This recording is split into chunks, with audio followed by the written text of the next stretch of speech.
Bonjour, bienvenue au premier salon virtuel des études en France organisé par l'Institut français de Grèce, auquel participent 59 établissements français. Le salon dure jusqu'à 18 h. Vous avez encore la possibilité de prendre des rendez-vous avec les représentants d'établissements français.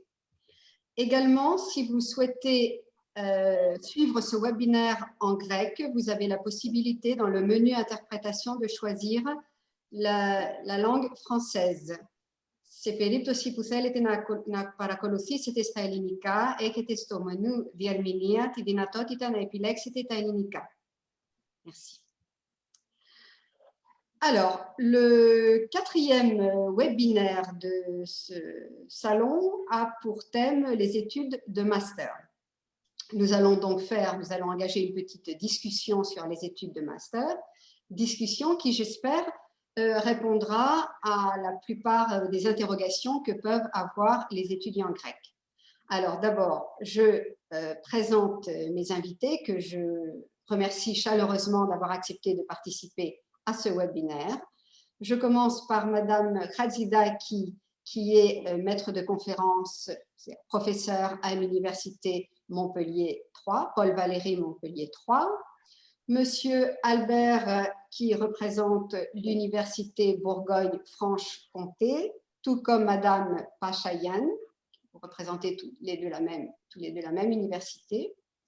Madame Aphrodite Mikhali, qui représente cette fois un autre type d'établissement puisqu'il s'agit d'une école d'ingénieurs, l'École nationale des ponts et chaussées, ENPC. Et encore un autre type d'établissement, Business School, Madame Liliana Svailova, qui représente EDEC Business School. Donc, je pense que vous aurez comme ça un échantillon d'établissements différents qui, bien sûr, offrent des formations de master, mais pour lesquels il peut y avoir quelques particularités. Donc, je m'adresse maintenant aux représentants d'établissements français, de façon à ce que vous connaissiez la réalité grecque. En Grèce, les étudiants grecs obtiennent un premier diplôme qui est du niveau Bac plus 4. Le premier diplôme est au niveau Bac plus 4. Donc, les étudiants grecs sont souvent intéressés par une admission directe au niveau M2, deuxième année de master. Pas tous, certains décident quand même de faire une demande d'admission en première année. Cependant, peut-être que pendant les rendez-vous que vous avez déjà eus, certains vous ont posé la question si c'était possible de rentrer directement en deuxième année de master. On abordera cette question. De toute façon, je sais que vous ne pouvez pas répondre aux gens avant qu'ils aient fait leur demande d'admission. Seulement, c'est une réalité, c'est une question que les étudiants vous posent.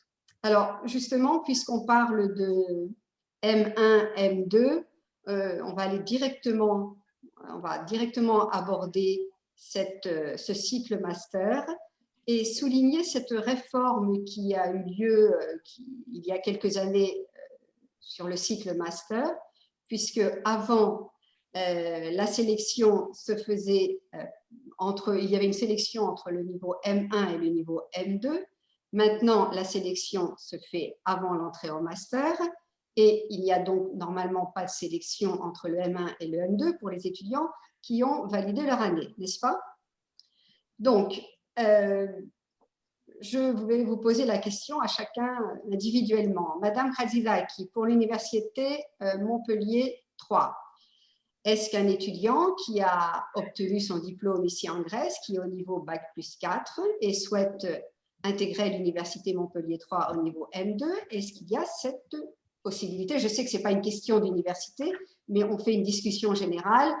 Vous, votre expérience, puisque justement, on a la chance de vous avoir parmi nous, presque de vous avoir parmi nous. Je profite justement de votre présence pour vous poser cette question. Est-ce que c'est quelque chose de fréquent chez vous? Est-ce que vous admettez des étudiants directement au niveau M2? Madame Khadzidaki. Oui, je vous remercie. Bonjour à toutes et à tous. Merci pour cette organisation. Donc, pour répondre à votre question, un étudiant peut accéder au Master 2 directement s'il remplit bien sûr les conditions d'admission. Les notes au bac et à la Polytechnique, donc, ainsi que les notes du diplôme de 4e année d'études, le fameux ptychi en Grèce, ne comptent pas plus que le CV et la lettre de motivation. Je tiens à dire que les stages ou de diverses activités telles que la participation à des séminaires sont très appréciées en France et la lettre de recommandation pourrait aussi faire la différence lors d'une sélection. Mais c'est tout à fait possible de passer directement en M2 après avoir terminé le cycle de M1 dans une université grecque. Je tiens aussi à préciser que le système éducatif en France repose sur un principe méritocratique et en principe, tous les étudiants ont les mêmes chances. Moi-même, quand j'étais étudiante, j'ai pu constater que des étrangers réussissaient leurs études s'ils travaillaient et que des Français ont dû changer des filières parce qu'ils n'avaient pas de bonnes notes ou ils se sont rendus compte que ce n'était pas la filière qu'ils voulaient suivre. Un dernier point que je considère important quand même à soulever, c'est que la méthodologie du travail universitaire suit une logique qui n'est pas forcément la même dans certaines universités grecques qu'en France. Ainsi, il n'est pas rare que les étudiants grecs qui demandent une admission en M2, il n'est pas rare qu'ils rencontrent quelques difficultés, surtout concernant la rédaction de leur mémoire de fin d'études. C'est-à-dire que, a priori, un étudiant grec peut faire ses études en M2 après avoir donc le M1 grec, enfin la 4e année, après avoir validé sa 4e année dans une université grecque. Donc oui, a priori, il peut s'inscrire, mais quand même, nous avons remarqué qu'il y a certains qui rencontrent des difficultés, notamment en ce qui concerne la rédaction du mémoire de fin d'études. C'est la raison pour laquelle à Paul Valéry et surtout au département d'études néo-helléniques où j'enseigne, on incite les étudiants grecs à s'inscrire en première année de master afin de se familiariser avec la recherche, avec la méthode d'analyse de contenu et la différence entre source et bibliographie. Et par ailleurs, une année de plus leur donne la possibilité, bien sûr, d'améliorer leur niveau de langue, n'est-ce pas? Voilà. J'étais un petit peu étonnée parce que vous avez dit que vous donnez de l'importance à la Polytechnique. La Polytechnique, c'est le diplôme de fin d'études secondaires. Oui, non, je parle, donc, quand un étudiant qui est au lycée et qui veut s'inscrire en licence première année. D'accord. Pour le master, d'accord, ça me rassure. C'est mutandis, c'est-à-dire toute proportion. C'est-à-dire un étudiant de lycée qui veut s'inscrire en première année, bien sûr, on ne va pas donner plus d'importance aux notes. C'est souvent le CV qui compte et puis la lettre de motivation. Et donc, de même, il en va de même pour les étudiants qui ont terminé qui ont validé leur 4e année d'université. Bien, d'accord, bien sûr. On reviendra d'ailleurs sur la lettre de motivation, sur le CV, on parlera de tout ça. En ce qui concerne l'université Bourgogne-Franche-Comté, je ne vois plus Madame Pachayan, je ne sais pas si elle est déconnectée. Si, je suis là. Je vous vois. Même question au sein de votre université, est-ce qu'il est fréquent d'accepter des étudiants étrangers ou internationaux au niveau M2? Et quelle est votre opinion là-dessus? Tout d'abord, bonjour à tout le monde, à tous et à toutes. Et je voudrais remercier l'Institut français en Grèce pour l'organisation de cet événement. Je vous remercie beaucoup. J'espère qu'après cet événement, on aura beaucoup d'étudiants grecs à l'Université Bourgogne-Franche-Comté. Donc, moi et mon collègue, Monsieur Albert, on représente l'Université fédérale, l'Université Bourgogne-Franche-Comté, qui offre 16 masters qui sont enseignés en anglais. Ah, d'accord. Oui, Ah, donc oui, 16 on masters parlera après des formations en anglais. qui Oui. sont enseignés entièrement en anglais. Et donc, nous accueillons beaucoup d'étudiants étrangers, à peu près 70% des étudiants accueillis dans les masters EBFC, ce sont des étudiants étrangers. Donc, pour rentrer dans nos masters, donc, le recrutement se fait sur examen des dossiers de candidature qui sont examinés par la commission pédagogique, et l'examen porte principalement sur les éléments suivants. Donc, premièrement, sur le diplôme qui permet l'admission en master. Pour entrer en EMA, un étudiant étranger doit avoir un diplôme qui est équivalent à la licence française ou le diplôme EMA.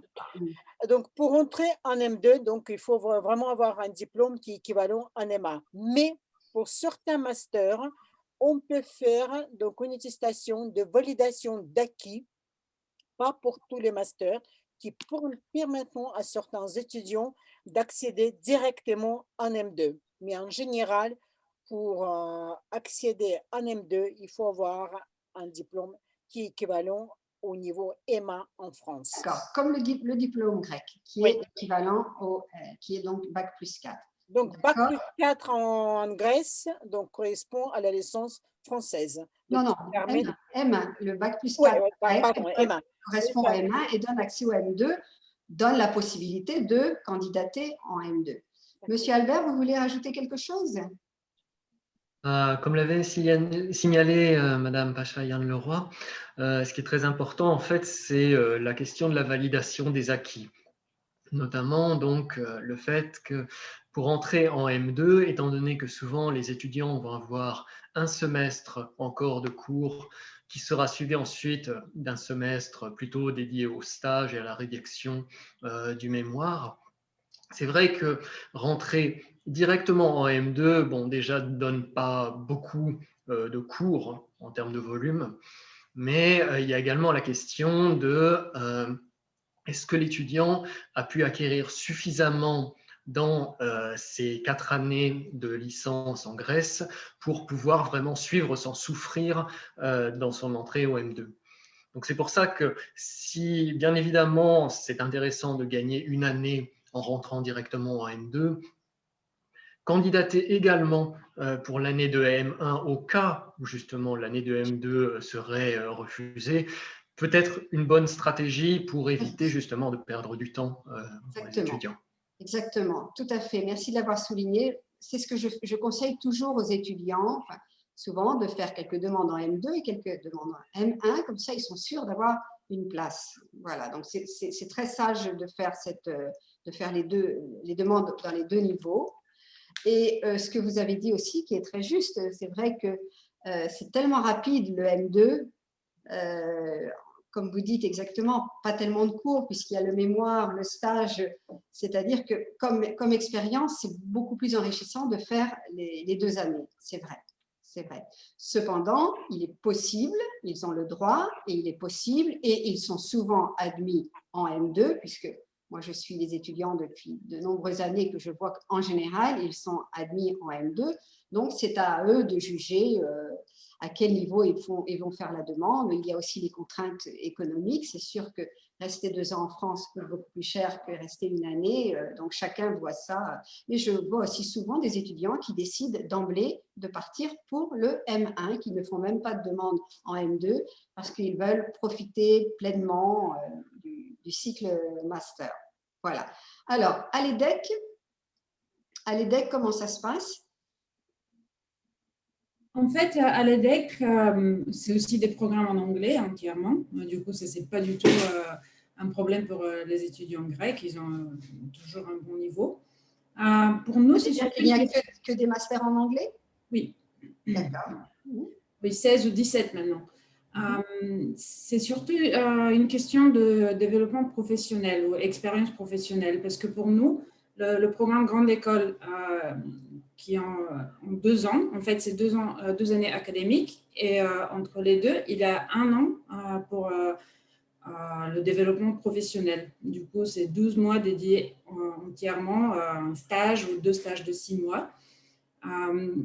Du coup, je dirais, pour nous, la décision, c'est surtout si un étudiant grec qui pourrait être prêt de rentrer en M2 académiquement parlant, s'il n'a pas du tout d'expérience professionnelle, peut-être on va le conseiller de quand même faire le chemin Grande École, justement pour travailler ensemble avec le centre de carrière et trouver un bon stage qui va lui permettre de développer son résumé et commencer vraiment, après le master, à être un peu en avance.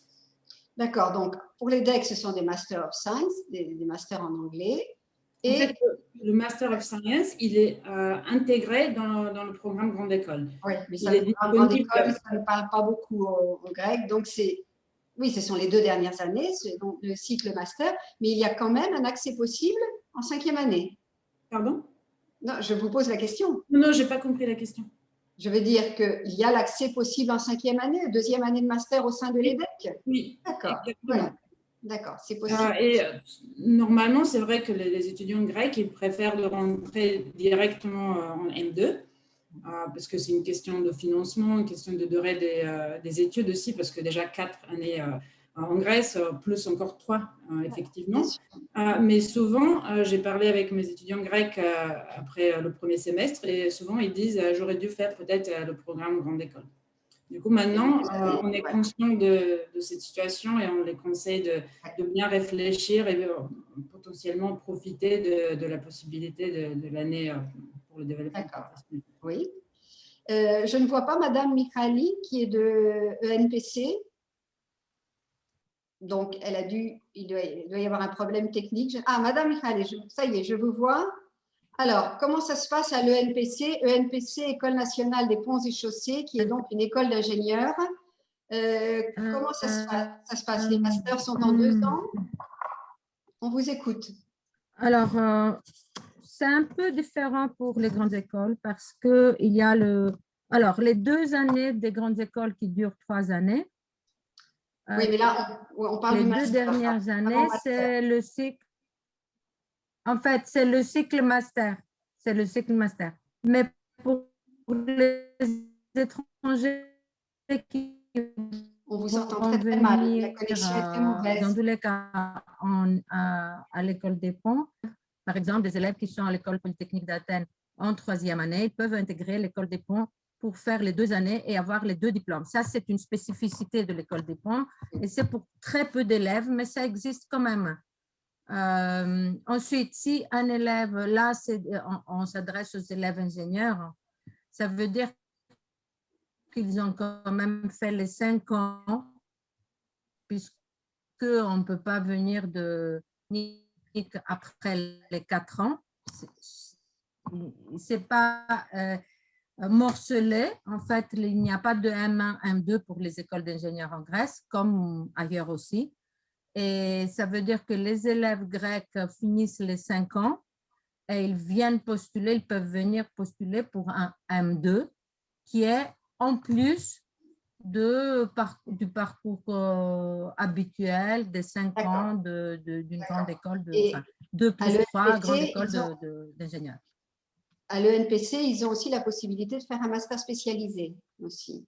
Il y a les masters spécialisés qui sont accrédités par la conférence des grandes écoles, en fait, pour les grandes écoles. Et ces masters spécialisés sont ou à plein temps, quelques-uns, mais la connexion est très mauvaise. On vous entend très mal, Madame Mikhali. Temps partiel. On vous entend très mal. Ah oui. Désolée. Pour revenir aux critères pour admettre les étudiants. Oui, Elisa, Madame Razdak. Oui, je me permets, je voudrais ajouter quelque chose sur les masters. à l'UFR, enfin à l'université Paul Valéry, il y a 6 UFR, c'est-à-dire, si on peut dire, 6 sections différentes, et bien sûr l'Institut ITIC et l'Institut des langues étrangères, hein, pour le français pour les étudiants étrangers. Donc, il y a, on peut dans la première UFR, unité de formation de recherche, hein, l'intitulé, l'abréviation, c'est lettres, art, philosophie, psychanalyse. À l'UFR 2, on a la possibilité de faire un master en langue étrangère et régionale. À l'UFR 3, en sciences humaines et sciences de l'environnement. À l'université 4, sciences économiques, juridiques, sociales et gestion. Et 5, c'est la société, sciences du sujet de la société. J'étais née, oui, à la 6e, c'est l'éducation. Mais j'étais née à dire qu'il y a quand même, chez nous, à Paul Valéry, il y a des masters qui se font à distance. Un étudiant grec pourrait, par exemple, être intéressé par le master de notre département, donc du département d'études néo-helléniques, qui peut se faire entièrement à distance et dure 1 an. Et la valeur de ce master est exactement la même qu'un master sur place. Donc, voilà, vous avez cette possibilité et passer les examens à Athènes. À l'Institut français. À l'Institut français d'Athènes, par exemple. Voilà, on mélange un petit peu là, mais c'est vrai qu'il y a la possibilité de faire un master à distance, plus particulièrement dans les sciences humaines et sociales. Il y a énormément de masters à distance et dans ces cas-là, bien sûr, les étudiants n'ont aucune obligation de se rendre à l'université. Je voudrais quand même revenir sur le processus de demande d'admission qui est ce qui préoccupe les étudiants qui nous suivent là en ce moment. Ce sont des étudiants qui certainement vont faire une demande d'admission, qui se posent beaucoup de questions. Moi, je connais exactement les préoccupations des jeunes Grecs puisque je les vois toute la journée et c'est pour ça que je veux vous transmettre leurs interrogations. Alors, les interrogations, ça concerne beaucoup les lettres de motivation. Ça, c'est quelque chose qui les préoccupe et on a beaucoup de discussions là-dessus. Alors, moi, je leur donne toujours des conseils. Bon, bien sûr, je ne suis pas spécialiste. Et puis après, ce que je leur dis toujours, que tout dépend de la commission qui va examiner les candidatures qui sont pas toujours, qui n'ont pas toujours les mêmes critères. Alors, quelle importance accordez-vous à cette fameuse lettre de motivation? Je pose la question à Monsieur Hubert, Monsieur Albert. Bon, c'est vrai que la motivation, c'est vrai que c'est un facteur central dans la réussite, de toute façon, de l'étudiant dans sa section. Donc, c'est vrai qu'au-delà du simple fait de dire « je suis très motivé », il faut également, en fait, donner des raisons de cette motivation. C'est pour ça que souvent, quand il y a beaucoup de départements, de masters qui peuvent se ressembler dans les intitulés dans les différentes universités, dans les différentes institutions, et qu'il est donc très important de lire précisément quelles sont les spécificités de ces masters. Très juste, c'est toujours quelque chose que je souligne, que la lettre de motivation soit tout à fait adaptée à la formation et ne pas faire une lettre de motivation pareil pour toutes les candidatures. D'accord? C'est vrai que ça peut devenir un travail assez conséquent de devoir donc faire des lettres de motivation pour chacune des universités, mais c'est vrai que c'est là où justement se reflète la motivation justement de l'élève, de l'étudiant. Dans ces moments-là, c'est les personnes en charge justement des dossiers sont en mesure de dire bon ben voilà, celui-là il a bien lu notre site, il connaît bien nos spécificités, ça colle très bien avec la poursuite de ses études ou potentiellement son projet professionnel, même si celui-là n'est pas encore complètement forgé. Et bon, c'est vrai que ça va faire une grosse différence par rapport à un étudiant qui sera peut-être un peu moins sûr de lui, ou enfin, moins sûr d'elle aussi. D'accord. Donc, bon, c'est vrai qu'ensuite… Oui, très important ce que vous avez dit, bien sûr. Liliana Ledec, quelle importance donnez-vous à la lettre de motivation? En fait, malheureusement, la lettre de motivation, c'est un élément qui ne permet pas d'être très créatif, sauf l'étudiant, le candidat a vraiment un talent pour écrire. Du coup, ça reste quand même un élément très traditionnel. Beaucoup de lettres de motivation sont très similaires. Moi, je dirais il y a deux choses très importantes. Premièrement, la lettre, elle devrait contenir un paragraphe qui explique en détail le projet professionnel. En fait, ça permet au comité de voir si l'étudiant postule pour le bon programme et pour les bonnes raisons, et si le programme correspond à ses attentes. Et deuxièmement, je dirais aussi, c'est important de ne pas écrire une lettre très longue. Très juste. Je dirais pas plus que 1500 mots. Même ça pourrait être un peu long, mais c'est vrai qu'on a reçu parfois des lettres de 5 pages et plus, c'est pas nécessaire. Exactement. Ça fatigue la personne qui lit. Et... D'accord, très bien. Elisa? L'étudiant voudrait être créatif avec la lettre, c'est tout à fait possible et encouragé. Mais ça dépend aussi du programme. D'accord. Elisa, à Montpellier 3, quelle importance accordez-vous à la lettre de motivation? Oui, en effet, on accorde une grande importance à la lettre de motivation et en ce qui concerne à la fois la forme et le fond. Pour la forme, je suis d'accord avec les collègues, il faut se concentrer sur l'essentiel et donc une page est largement suffisante et il faut avoir une présentation et une structure claire. En ce qui concerne le fond, je dirais qu'il faut répondre surtout à des questions. Pourquoi cet établissement? Pourquoi cette filière? Quel est le projet professionnel? Il faut donc le présenter pour montrer qu'il y a une cohérence du projet d'études avec le projet professionnel de l'étudiant. Quel est le métier qu'il souhaite suivre? Et essayer de mettre en avant ses compétences. Donc, on essaie quand même de voir un peu plus concrètement la personnalité qui se laisse apparaître à travers la lettre de motivation. Et bien sûr, il faut faire un effort pour soigner, bien sûr, la rédaction. La moindre des choses, un français correct, une écrite. D'accord. Très bien. Madame Pachayan, vous voulez ajouter quelque chose? Je pense que M. Albert il a donné une réponse complète par rapport à la lettre de motivation. Donc, juste pour peut-être un petit mot, donc assez souvent, en plus de la lettre de motivation, l'examen peut être complété par un entretien par visioconférence. Justement, l'objectif de cette visioconférence, d'entretien par visioconférence, de juger des motivations des candidats. Oui, c'est vrai que c'est assez rare, mais pour quelques masters, il y a, en dehors de l'examen du dossier, il peut y avoir un entretien. D'accord. Madame Michali, vous avez quelque chose à ajouter? Non, je pense que tout a été dit. Il faut que ce soit une page, comme ça a été dit, clair, que ce soit clair pourquoi ils ont choisi cette formation, quel est le parcours antérieur et qu'est-ce qu'ils visent pour l'avenir avec cette formation-là. Très bien. Alors, le CV aussi. En Grèce, les étudiants ont plutôt tendance à avoir comme objectif de bonnes notes, une bonne moyenne générale au diplôme. Et ils auraient un peu tendance à délaisser ce qui est à côté.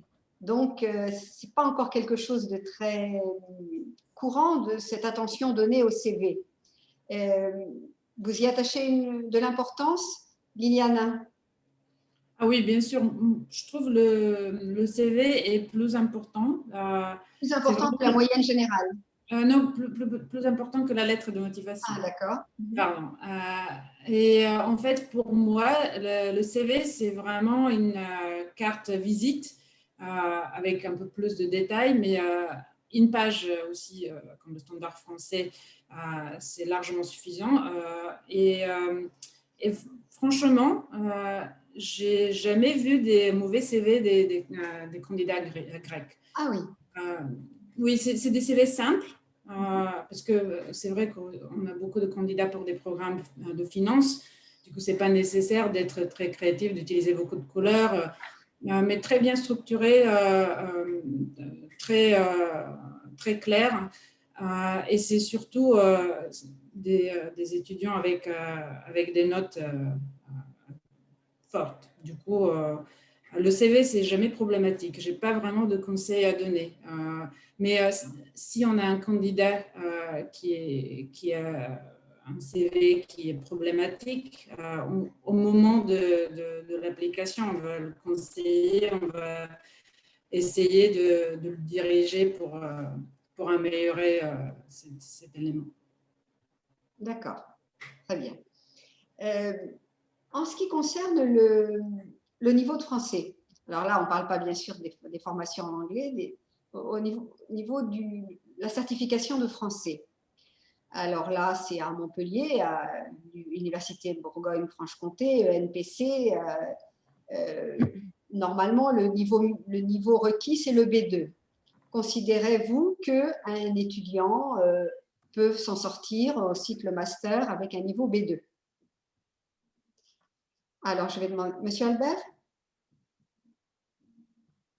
Alors, à UBFC, donc les 16 masters que nous avons sont enseignés en anglais. Donc, dans les prérequis, on dit justement… Oui, l'université a des masters en français et un grec peut postuler pour un master en français. Alors, la complexité, là, je dirais, c'est un petit peu en fait, UBFC est le regroupement de 7 institutions et ces institutions séparément ont elles-mêmes des masters, bien sûr, qui sont en français. C'est vrai que les masters UBFC, de leur côté, sont spécifiquement en anglais. Donc, pour nos masters, c'est vrai que nous, on dit B2 en anglais. Maintenant, évidemment, les masters ont lieu dans un contexte français. Donc, si les étudiants peuvent suivre en cours avec donc, un niveau B2 en anglais, c'est vrai qu'il va également falloir, avoir un bon niveau de français à l'extérieur peut faciliter la vie de tous les jours. Bien sûr. Donc, rendre bien évidemment l'expérience étudiante plus agréable. Bien sûr. Moi, je conseille toujours aux étudiants grecs qui partent faire des masters en anglais d'avoir un minimum en français parce que pour la vie quotidienne, c'est intenable en France. Donc, Oui. bien sûr, au moins savoir un minimum de français. D'accord. Mais là, je reviens aux formations en français. Elisa Kadzidak, pour Montpellier 3, est-ce alors je ne parle pas forcément d'un master de la section hellénique, un master en psychologie, un master en histoire, est-ce qu'un étudiant grec avec un niveau B2 s'en sort bien?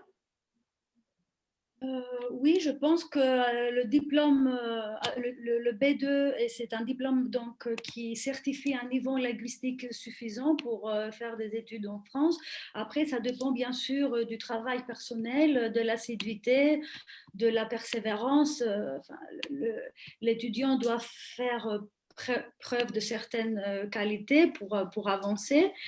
Mais comme je disais tout à l'heure, le système éducatif en France est tout à fait méritocratique.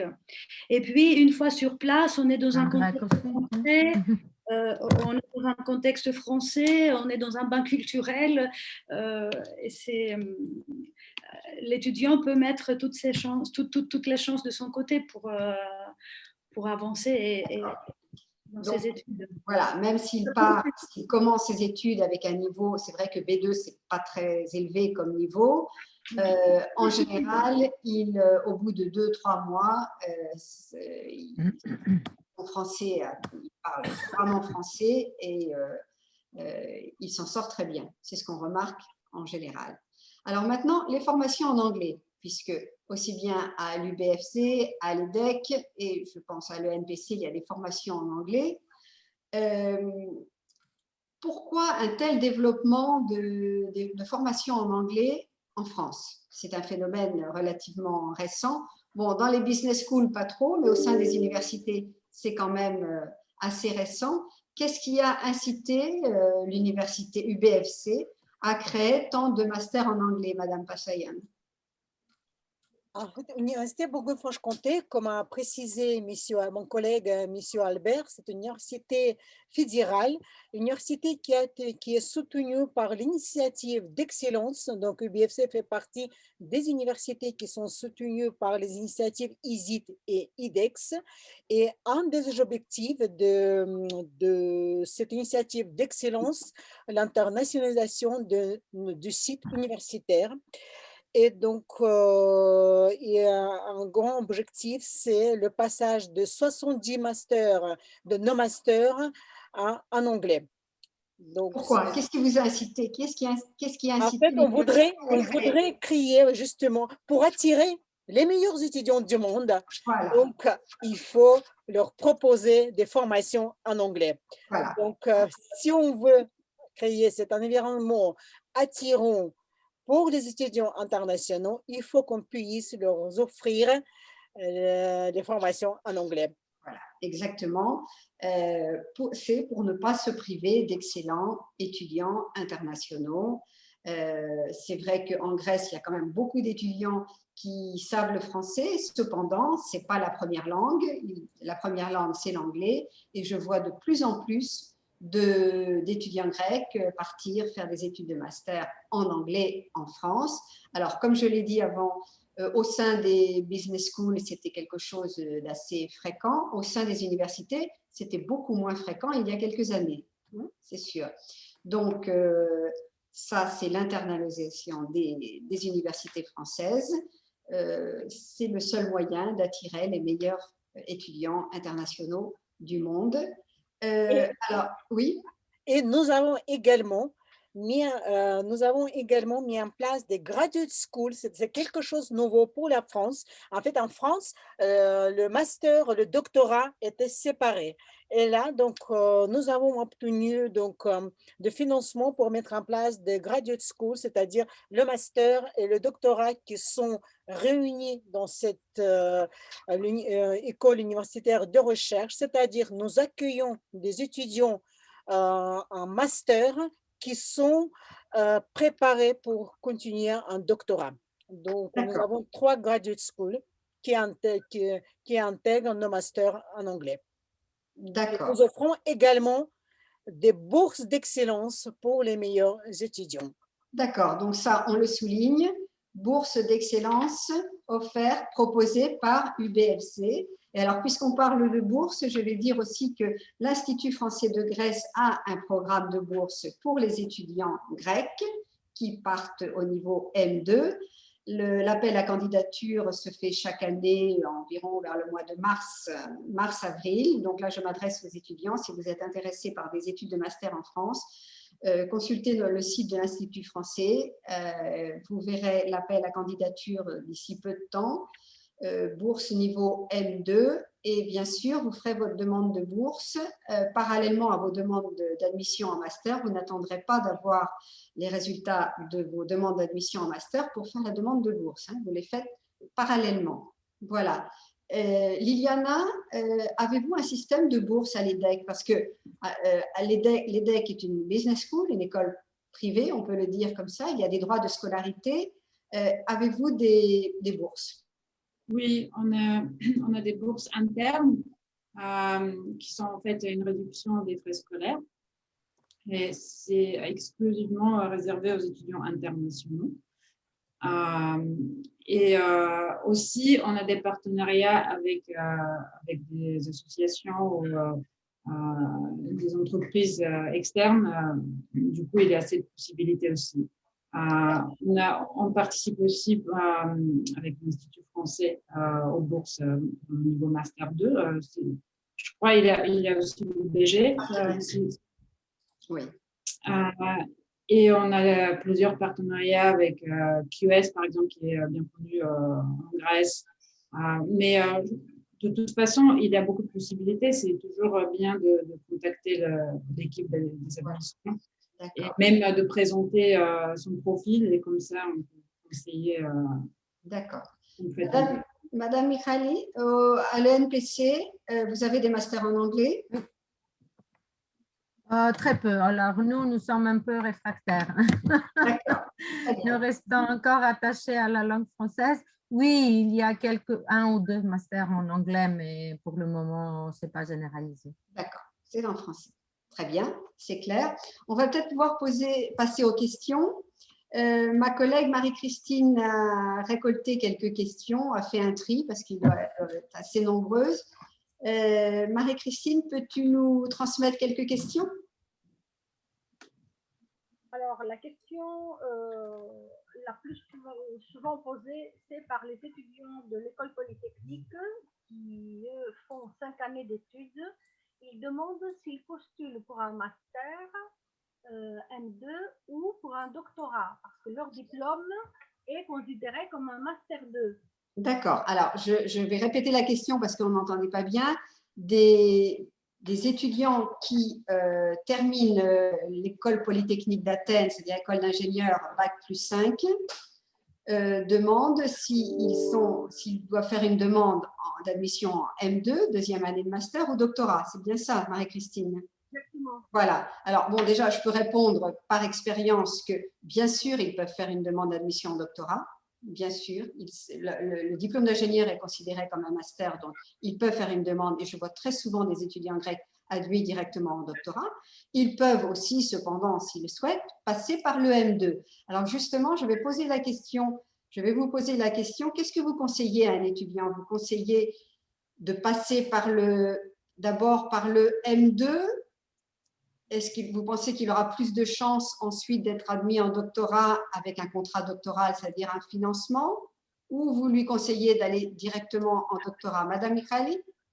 Je voulais dire que ce n'est pas automatique d'être accepté en doctorat.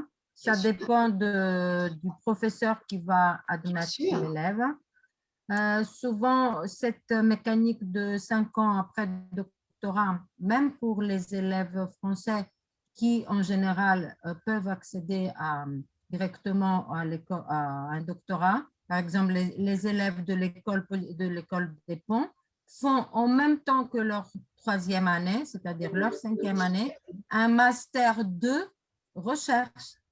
Pour être familiarisé à la technique de la recherche. Voilà, parce que c'est quand même une initiation à la recherche avec des cours spécifiques pour la recherche, plus pointus dans le domaine spécifique du doctorat futur, etc. C'est-à-dire que ce n'est pas mécanique, c'est-à-dire que ce n'est pas 5 ans de doctorat, c'est aussi quel bagage on a pour accéder à ce doctorat. Voilà. Moi, par exemple, j'ai fait l'école polytechnique d'Athènes, je suis allée en France, j'ai fait un 2A à l'époque, c'était le M2 de l'époque. Et je ne regrette pas parce que c'est une initiation à la recherche. À la recherche, très juste, très bien. Madame Pachayan, qu'est-ce que vous en pensez? Donc, à UBFC, pour poursuivre des études, un doctorat, un étudiant étranger qui a dans sa poche un diplôme de master ou un diplôme d'ingénieur peut très bien continuer en doctorat. Un diplôme d'ingénieur permet à l'étudiant étranger d'entrer à l'école doctorale UBFC. Et nous avons, je connais pas mal d'étudiants grecs, justement, qui ont poursuivi leurs études en doctorat à UBFC avec le diplôme d'ingénieur. D'accord, très bien, merci. Marie-Christine? La question suivante, c'est qu'ils demandent si la note obtenue à leur diplôme joue un rôle pour inscrire soit en M1 ou soit en M2. Alors, je répète la question. Est-ce que la moyenne générale qu'ils ont obtenue à leur diplôme Bac plus 4, joue un rôle sur le fait qu'ils seront admis en M1 ou en M2? Ça, c'est assez technique. Qui veut se lancer dans la réponse? Alors, Liliana, excusez-moi. Liliana, oui. Peut-être je vais me répéter un peu, mais encore une fois, la performance académique est essentielle dans tous les cas. Mais pour nous, M1 ou M2, ça dépend de l'expérience académique. Ça veut dire, est-ce que l'étudiant est prêt à intégrer M2 directement? Parce que si on parle d'un programme avancé comme marketing ou data ou finance, parfois il y a des cours requis pour entrer directement dans ce programme. Cela serait la considération principale. La performance académique est de toute façon importante. D'accord. Mais en fait, ce qui compte le plus, c'est ce qu'ils ont fait. Voilà, c'est les Oui, connaissances, aussi professionnellement, comme les j'ai dit acquis tout pour à être l'heure. admis ou pas directement en M2. D'accord. Ouais, c'est le Elisa, pour background. Montpellier 3 en sciences humaines? C'est ça, en fait, c'est plutôt.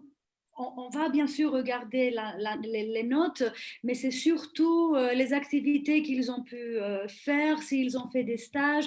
C'est la lettre de motivation dont on parlait tout à l'heure, éventuellement des lettres de recommandation, le cas échéant, ou les stages, voilà, les activités, des séminaires, s'ils ont pu assister à des séminaires. Théoriquement, ils peuvent s'inscrire. Hein. Pour prétendre à un M2, il faut avoir 180 ECTS de la licence 3 plus 160 ECTS du M1. Donc, théoriquement, c'est possible. Mais on donne plus d'importance, en fait, aux activités qu'ils ont pu faire. En parallèle. En D'accord. parallèle, voilà, c'est Très ça. bien. Marie-Christine? Est-il possible de candidater à un master dans une discipline autre que la licence initiale? Alors, je répète la question. Est-il possible de candidater dans un master, dans une filière différente de celle du diplôme de premier cycle? Alors, C'est toujours normalement, non, mais toujours le problème des acquis, des prérequis. voilà, exactement, des prérequis. Si tu as fait des maths et tu veux faire du génie civil, non, puisque tu n'as pas les prérequis. Ouais. C'est Voilà, simple. c'est une question, c'est très logique, une question de prérequis ou aussi d'expérience professionnelle qui, voilà, qui peut compenser. Elisa? Vous l'avez dit, Patricia, je suis d'accord avec la collègue, avec Madame Michali, mais vous m'avez anticipé. C'est bien sûr les acquis professionnels et les acquis académiques. Par exemple, chez nous, on accepte des étudiants qui ont fait l'école, enfin l'université ionienne de Corfou sur la traduction et l'interprétariat.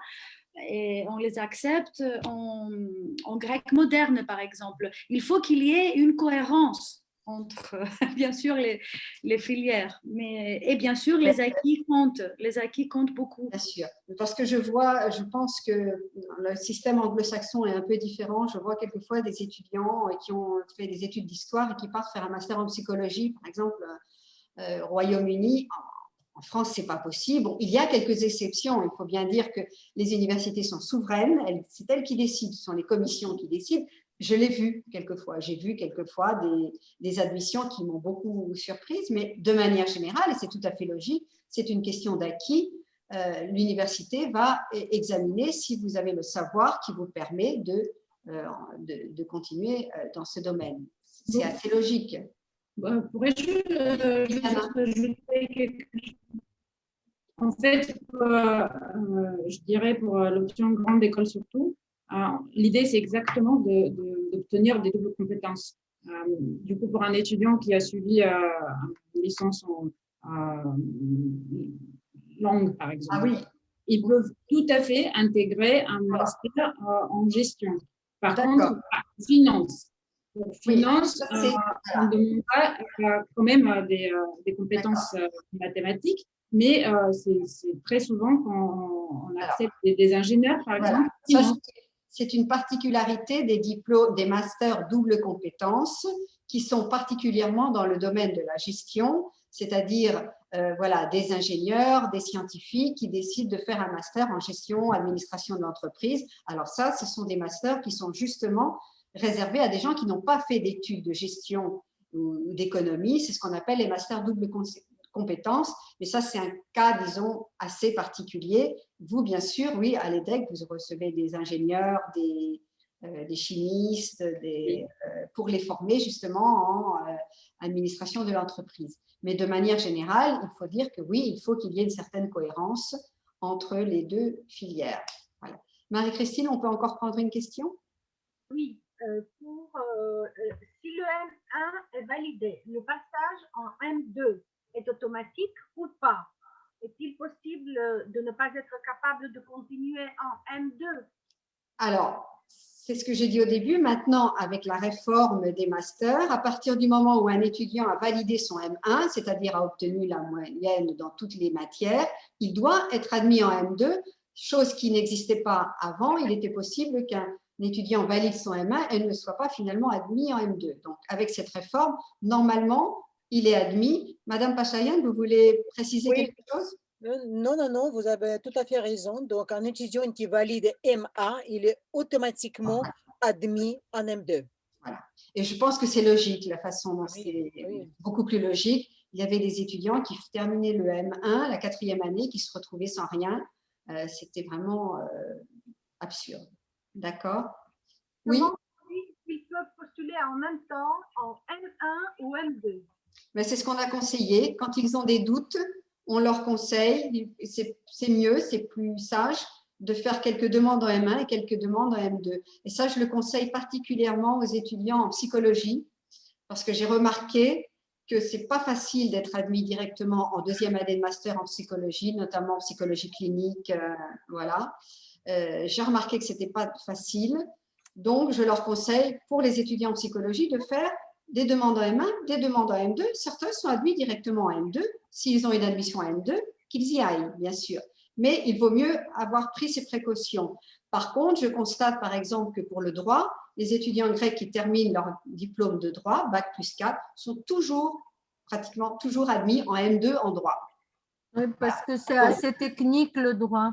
Voilà. Le droit, c'est assez technique et ils ont les bases pour progresser. Oui, et puis le master de droit ne donne pas de qualification professionnelle, ne donne pas un titre, tandis que le master 2 de psychologie donne les droits professionnels. Donc, je pense que c'est lié à ça.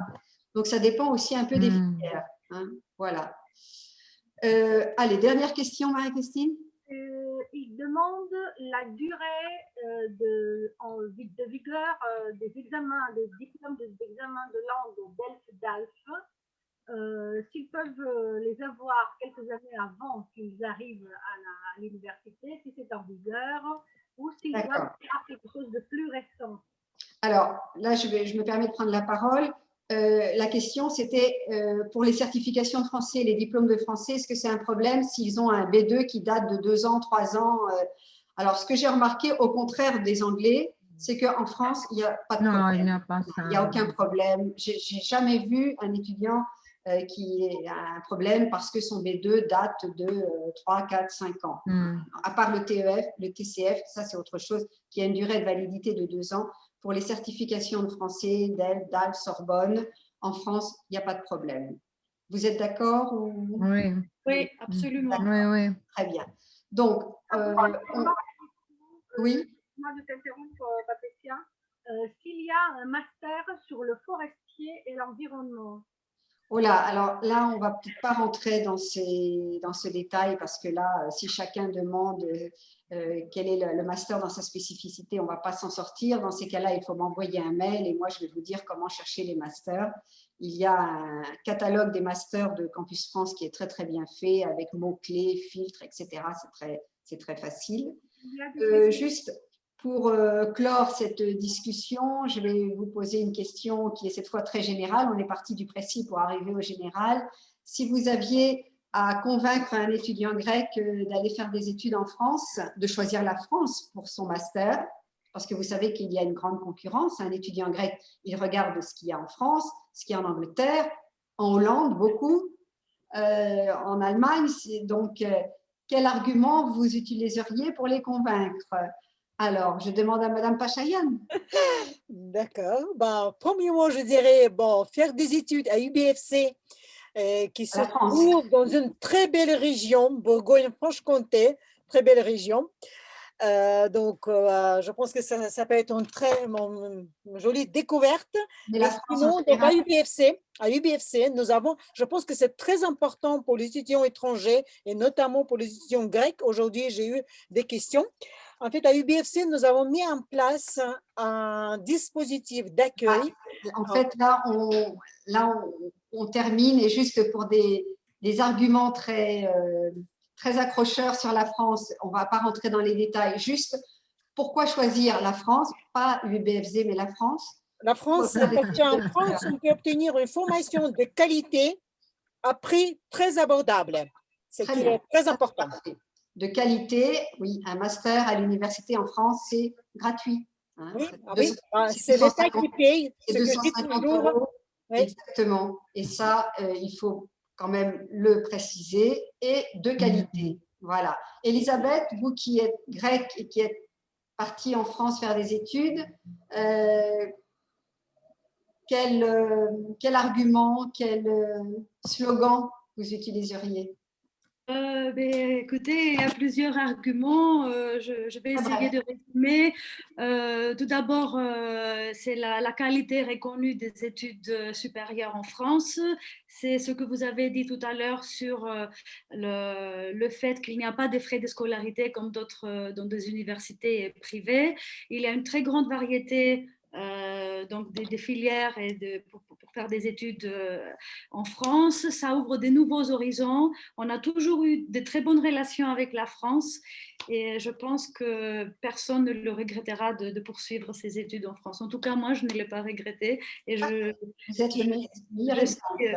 Oui, je suis très contente. Très bien. Liliana? Pour moi, je dirais deux choses principales. Premièrement, si on regarde les rankings, et surtout pour, excusez-moi, mais je parle des écoles de commerce, si on regarde les rankings mondiaux de Financial Times, la France, elle est présente plus que n'importe quel autre pays. Voilà. Les top 5 Master Finance mondialement sont situés en France. Déjà, ça parle vraiment de la qualité de l'éducation, c'est confirmé. Et deuxièmement, je dirais, juste de mon expérience personnelle, moi je suis bulgare et j'étais partie de faire mes études en Allemagne. Et en fait, je suis allée en France juste pour des vacances et il y a 16 ans et je suis jamais repartie. D'accord. Je dirais pour les Européens de l'Est, c'est vraiment un pays qui correspond à notre culture. Et c'est plus facile pour nous de s'adapter. Très bien. Ça, du coup, au niveau culturel, c'est vraiment un pays incroyable. Très bien. Et c'est très intéressant quand c'est vous qui êtes ex-étudiant étranger qui le dites. Aphrodite, vous aussi, avec votre expérience personnelle? Moi, je dirais que pour le niveau des ingénieurs, la France est quand même le meilleur niveau. Hein. Le béton armé, c'est français. Les ponts, les plus longs ponts du monde entier sont français. Les meilleurs ingénieurs en génie civil sont français. Voilà. C'est quand même une longue tradition de très, très, très bons ingénieurs.